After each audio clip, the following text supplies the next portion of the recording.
There is a dark side of the Bert Show, too, and I just saw it with all of us. Just cattiness and being petty about the Met Gala last night. Who's real? Who's not? Who's had work done? Who's not? And we're all guilty. All of us. Look at you. Everybody's shutting up now. The silence is so loud. Couple of minutes ago, when everybody was throwing petty bombs at the Met Gala, though, there was a lot more chatter in here. I don't know that it was petty so much as just talking about who has had plastic surgery and the conversation of, are they rich or are they naturally beautiful? And can you buy beauty? Yeah. And I think we've said multiple times on this show, especially Kristen, like, there's nothing wrong with getting work done as long as you're open about it. And the pettiness came from a certain celeb saying they've never had work done. Kate Beckinsale. And I was like, I call BS on that. There's no way. She's doubling down on it. So Kate Beckinsale has actually doubled it down, and because people have kind of been bullying her online, going, just tell us the truth. And she's like, I've never had anything done whatsoever. Absolutely not. Yeah, no. So, and Kate Beckinsale, she's one of my gimmies. So I have Denise Richards and Kate Beckinsale up there. Think they're both stunning. And Kate Beckinsale has made headlines recently because she was in the hospital and for undisclosed reasons and wore a shirt that said tummy trouble survivor or whatever. And I follow her and I'm like oddly invested in her life. And so she's come out recently saying that she feels bullied and people are coming down on her because of her appearance, saying that she's had work done, and she's adamant that she hasn't had any work done. But it's like, everybody ages. I mean, we're lucky if we do. And it's like, as somebody who gets injectables, who gets filler, who does therapy, who's done sculpture, I'm like, honey, that forehead is way too pristine for you not to like something. Like if you haven't, then you need to be sharing your skincare routine, or you need to start a skincare line like yesterday. I'm in here ranking the Kardashians, me and my petty self, right? Taking a look at Ben Affleck. He's been taking... well, you're talking about how pretty they all are, and I'm like, they're not pretty, they're rich. Like, we're not ugly.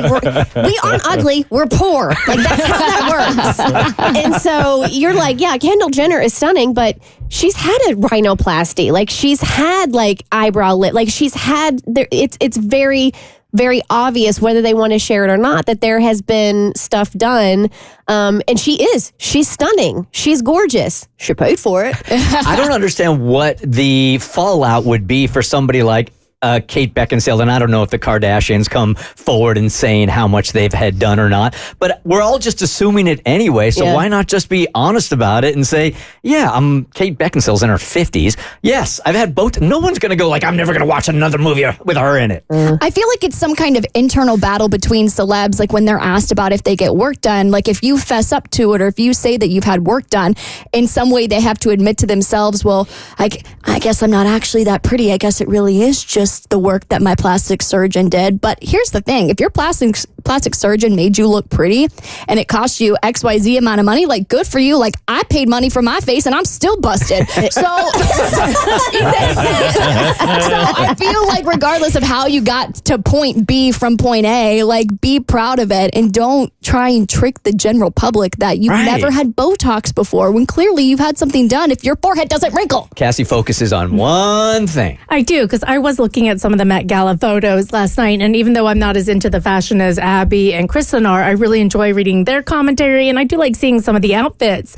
And so I'm seeing the most beautiful people in the world show up, the richest people in the world, and I'm sitting here in like my stained green bleach stained tank top from Target collection 2014. And I'm just like, I'm not judging. I'm just looking at them and I'm like, what a life to live. Like, these people are beautiful. And then I started feeling bad about myself because I'm like, I'll never be that pretty or famous, blah, blah, blah. Then I'm like, wait a minute. So I do the thing I always do when I start to feel bad about myself when I look at celebrities. And I realize this is going to... Lots of things out of this. I'm going to sound weird. I am. I don't have a fetish for this, but I zoom in on their feet and their toes. I was going to guess that because you can't change your feet. And I was going to guess hands because you can tell aging by hands. Well, yeah, but and it's not the aging so much. It's just they've shoved their feet in tiny designer shoes so much. Some of them have really gnarled toes, or they like reach out over the edge of the shoe. You know, when you put a shoe on and your foot slides forward and your toes kind of claw over the edge. And it just makes me feel better, not because they have gnarled toes, because I'm like, haha, you are human and you can't fix everything. You are just like me.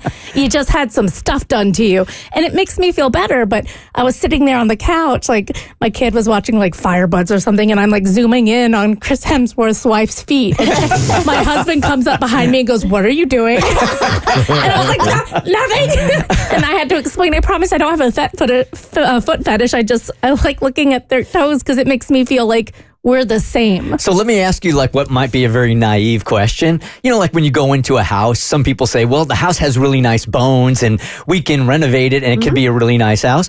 When it comes to celebrities, do you have to have like nice bones, quote unquote, in order to even have work done to make you look hot?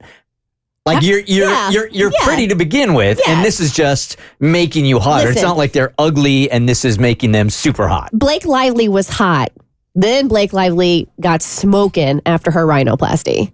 Like her nose job just kind of like pushed her to that next oomph. And I think that's with anybody. Like, yeah, you start with a level of attractiveness, and then with the right doctor, if that's the route you want to go, then you can get to like movie star face level. And I think that's what people need to remember when they're watching these models walk the red and like, oh, I want to look like that.